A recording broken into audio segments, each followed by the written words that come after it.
welcome to Summer During the Monsoon. I'm Chief Meteorologist Monica Cortez. In this special, we strive to give you a little insight on our upcoming monsoon, the dangers of this phenomenon, what to expect this year, and some common misconceptions. But before we get started, let's first address the concerns on everyone's mind, COVID-19.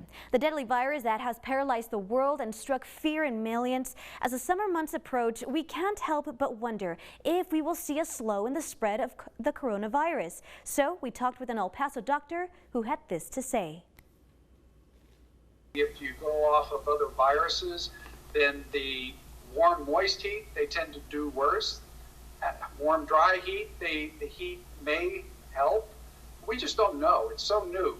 And we're hoping that as the summer months come, as we get into the heat wave, as people get outside and they're not cooped up inside with other individuals, hopefully that this will help us diminish the spread of the virus.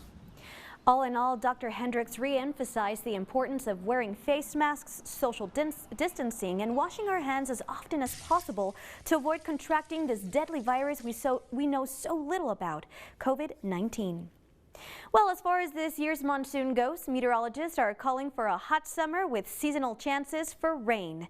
Now, this all means that we will have to refer to climatology to know how much rainfall we can expect to see this year. But there are a few things that you should understand about our monsoon first, with the first obvious question being, what is a monsoon?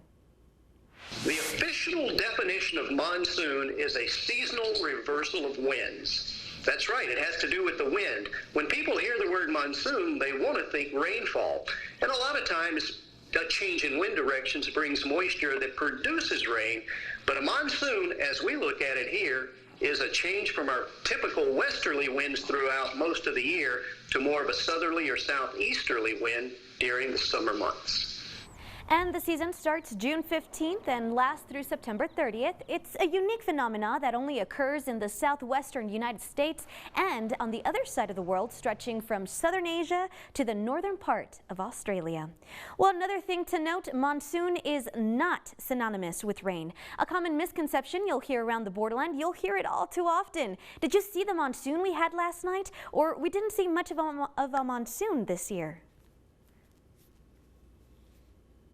We have to remind people that monsoon is not just about rainfall. Rainfall is just one byproduct of our summer monsoon here in the desert Southwest. And of course, if you get a big rainstorm one day, that's just a storm. That's just daily weather. Monsoon is a long-term pattern that goes over 3 months. So remember, monsoon refers to the seasonal pattern, not an individual event. So it's not fair to base assumptions of the monsoon strength solely on rainfall amounts. Well, the season is split into two parts for El Paso. The first half usually is when we see the hottest temperatures and what we call heat waves. Forecaster Selena Quintana explains this phenomenon and what to do if you're caught in one. Dead grass and triple-digit heat. All sure signs of living in the Chihuahuan desert. But just because mercury is rising doesn't mean we're amidst a heat wave. Heat wave is an extended period of unusual warmth that lasts for several days. But the key is the daily temperatures need to be above what is considered average for that season and that location. It's a weather phenomenon, most common in the borderland during the summer months, while we're in the middle of monsoon. But the chances for a heat wave are present year-round. Well, so far this year, we actually have experienced one heat wave. That came during the first several days of the month of May. And we were looking at temperatures averaging about 10 degrees above normal. During that mini heat wave, temperatures were so far from normal, the borderland broke records on multiple days. And that was just in spring. But don't get it confused with the hottest days of the year. The day we hit 100, the very next day it cooled down. That happened twice so far during the month of May. That means temperatures were not consistent, but don't put your guard down. The high heat can still be dangerous. Know that again, heat is the #1 weather-related killer locally and nationwide, and for that, because of that, that is, we need to take it seriously. Studies show from 1970 to 2000 in the U.S., there were more than 20,000 deaths from heat waves around the country. Chief Medical Officer Dr. Joel Hendricks from University Medical Center warns you to stay home during the coronavirus pandemic because it might not be the best idea to take advantage of those warmer days. Don't do a lot of heavy exercise in the middle of the day whenever your body temperature is going to go way up. Always be sure to stay tuned with KTSM 9 News, and we'll keep you updated when it comes to heat advisories, warnings, and watches. Reporting from the Sun City itself, Selena Quintana, KTSM 9 News. Thank you, Selena. And speaking of heat waves, hiking remains a popular activity across the entire borderland during the hottest part of the monsoon, especially for those of you wanting to spend some time outside of the house. KTSM 9 News forecaster Jessica Nevares tells us how triple-digit heat could impact your hiking plans. Hiking trails are back open in El Paso and Las Cruces, but before you head out to enjoy the outdoors again, there are some important safety tips to keep in mind to avoid a rescue situation from happening. It's nothing new for El Paso and Las Cruces residents to take in the scenic views and hit the hiking trails. And although the COVID-19 pandemic has changed how we live our day-to-day lives, LCFD says it doesn't mean you have to put your hiking plans on halt. We do have a great resource in our surrounding area. I think it's great that people get out, and with some few precautions, I think it really helps. Jeremiah Lay is a member of the technical rescue team with LCFD and shared some precautions with KTSM, such as plan your route before heading out on your hike, try to hike early in the day before temperatures heat up, take a buddy with you and avoid going alone, call 911 if an emergency does occur, and stay hydrated and make sure to take plenty of water with you. Staying hydrated can avoid rescues from having to be done in the first place. Able to hold off the wall from it. Lay says if an emergency does come up, you can still count on them to keep you safe, even despite the current risks of COVID-19. We take some additional precautions on our side, and as well as the patient, maybe if they fall in, then we take extra masks and stuff to protect them as well. But as far as the response goes, it has not impacted anything. We have stop the bleed kits, we have fluid for IVs.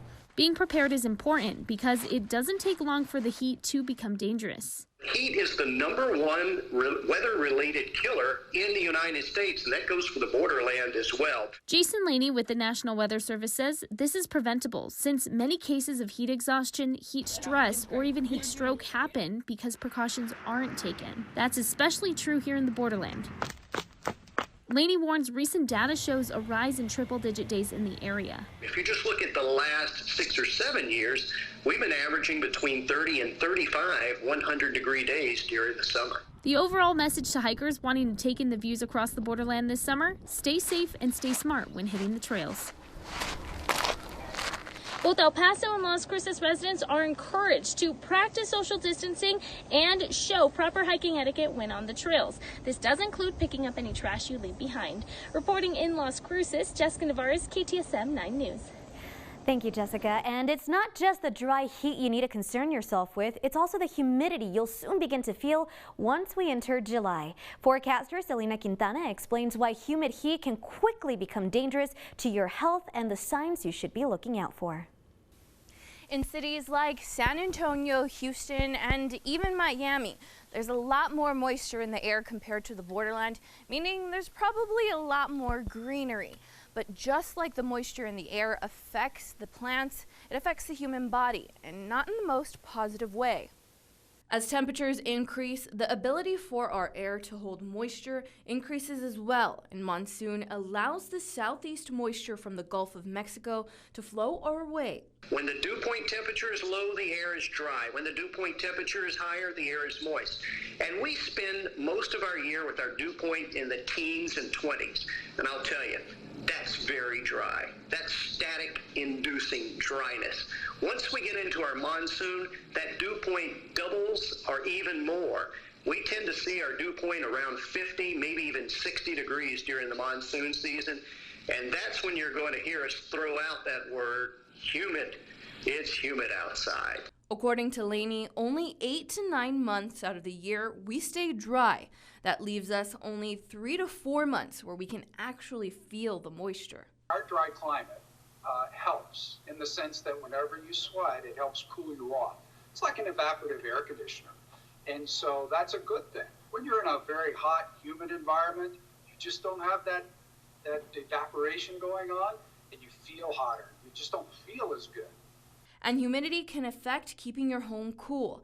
So cranking up the AC might not work as well as before, meaning as the humidity rises, like it affects an AC, the air can't evaporate your sweat and your body can't cool off, causing your temperature to dangerously rise. Key is, if you're not really feeling that hot, you may be on your way to dehydration and your internal body temperature should be going up. So whether it's a dry heat or a humid heat, the best advice is to do all that you can to keep your cool. Drink plenty of fluids, light-colored, loose-fitting clothing, and avoid direct exposure to the sunlight as much as possible. So if you're a native to the borderland just like me, always look out for signs like dizziness, nausea, suffocation, and even fatigue, because your body isn't conditioned to humid heat.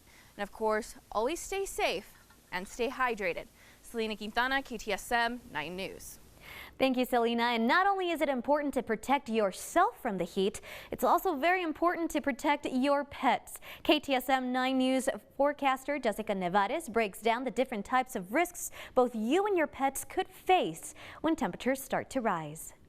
The heat is no stranger to the borderland. In fact, the National Weather Service says the long-range forecast from the Climate Prediction Center shows summer 2020 won't be an exception. Based on the current outlook from the CPC, we have a 65% chance of being above normal in the temperature department this monsoon season. This means you'll want to pay extra close attention to certain members of the family that are more susceptible to heat stroke, your pets. Gina Ramirez with El Paso Animal Services says being a responsible pet owner means knowing their limits and paying attention to their behavior. Just be cognizant of your pet. If you see any abnormal behaviors, definitely call your vet immediately. El Paso Animal Services says the first step to avoiding a trip to the vet with your fur baby is to just leave them inside. But if you can't do that, make sure that they have access to fresh water. Ramirez says the heat can be damaging to the pads on their paws if you aren't careful, especially if you want to go for a walk or hike. Generally, for any kind of walks or hikes, we want to make sure that you do go during the dusk and dawn. A good rule of thumb to determine if it's too hot for your fur babies to be outside is to put your hand on the ground. If you can't withhold it for more than 5 seconds, it's too hot for them to be out. Another thing to keep an eye out for are snakes. Jeremy Lane with the New Mexico Department of Game and Fish says there's only one you and your pets need to worry about: rattlesnakes. Look at the tail, and if you see a rattle on the tail, that's what rattlesnakes are famous for. Those are the only ones you have to worry about. None of the other ones are any danger to yourself or to your pets. Lane says if your pet is bitten by a snake, there's a few things you're going to want to do. First of all, stay calm and then take off any tight-fitting objects from your pet, such as their collar, and of course, call for the appropriate medical attention. The bottom line is to make sure you and your fur babies are safe this summer and beat the heat. Jessica Navarez, KTSM 9 News. Thank you, Jess. And as the summer months continue to roll in, many people are going to start planning road trips. But before you drive anywhere, it's important to get your car road trip ready. And the first thing you should be doing is checking your tires. When you check your tire pressure, it's very important. You check it cold. And what I mean by cold is before you've driven more than 2 blocks. Martin says for every 10-degree drop, your tire loses about a pound of air. So it's important to not only check your tire pressure first thing in the morning, but also once a month. And in fact, Martin says they will do it for free at their shop. Well, the second half of the monsoon is, on average, our wettest part of the year. El Paso sees more than 5 inches of rain between July and September, and on average, August tends to be our rainiest month of the year, followed by July. But believe it or not, this is not when we see our most active weather. The second half of the monsoon is, on average, our wettest part of the year. El Paso sees more than 5 inches of rain between July through September, and on average, August tends to be our rainiest month of the year, followed by July. But believe it or not, this is not when we see our most active weather. We have another couple of active periods. As far as severe weather goes, the big thunderstorms that produce large hail, damaging winds, and possibly even small tornadoes, those tend to occur just past the monsoon season as we get into the fall. October is typically one of our stormiest months. But there's another aspect of weather that people seem to forget about, and that is our windy season. This is the one that drives our wildfires and creates dust storms. Well, as rain begins to fall throughout the monsoon, flooding becomes a major concern for the borderland. Thanks to the help of our partners at the National Weather Service, we get a look at why El Paso sees flooding during the rainiest parts of the year. So this is what we call our floodplain model, and it's basically to simulate what's going to happen in the case of very heavy thunderstorms. This is Tim Bryce, one of our lead forecasters, and even though it looks like a coffee pot, let's pretend that's a big thundercloud.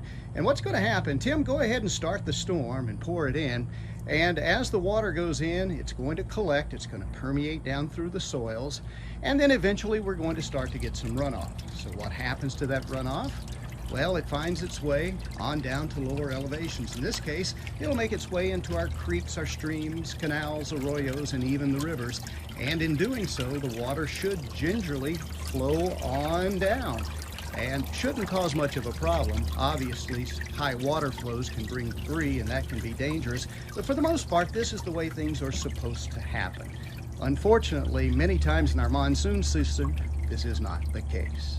Now, what is often the case during our monsoon season is the soils become saturated. In other words, they can't hold any more water and the water begins to run off. What's even worse than that, in cities like Las Cruces and El Paso, where we have a lot of cement and infrastructure, well, we know that the water doesn't tend to permeate the particular parking lot. So Mr. Tim here has a parking lot to simulate what's going to happen. So go ahead and install that. And what we're going to do is we're going to create the very same thunderstorm. The same thundercloud. Looks like Mr. Coffee, but it's not. Okay, unleash the beast. So here comes the thunderstorm. And remember, the rain rates are the same as they were before when the water was soaking into the soil, but now it's all beginning to run off. And the problem is, as it runs off faster and faster, it begins to actually push more water through our channels than they're able to hold.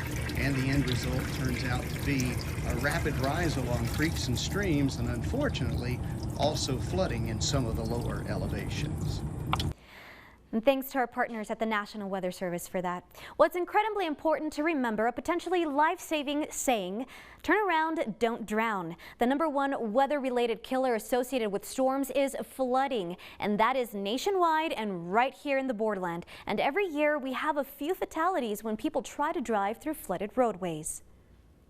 A lot of people tend to think if they have a huge vehicle, one with big tires, high profile, that they can drive through anything. But we tell people no matter what you're driving, if you see water covering the roadway, turn around, don't drown, because you're not sure that the road is still there and you never know how deep that water is. So make sure you stay away from flooded roadways and seek higher ground when flood warnings are issued. In fact, let's take it one step forward and break it down as far as what kind of weather we see month by month during the monsoon. And we get started off with June. It's on average our hottest month when we set record highs and experience little rain. We live in a desert and rainfall is precious. We need that water. So obviously, late July through September is when we see the best chance for those daily showers and storms to pop up. July would be the second hottest month on average, and flooding would be the greatest threat during the monsoon during August and September. Well, as El Paso begins to see active weather, we will be relying a lot more on our weather watchers. And I explore the ways you can help track the weather and how you can become part of the weather team. Whether you like it or not, weather happens every day all around us. It also takes on different shapes and forms, from clear skies to dust devils and thunderstorms.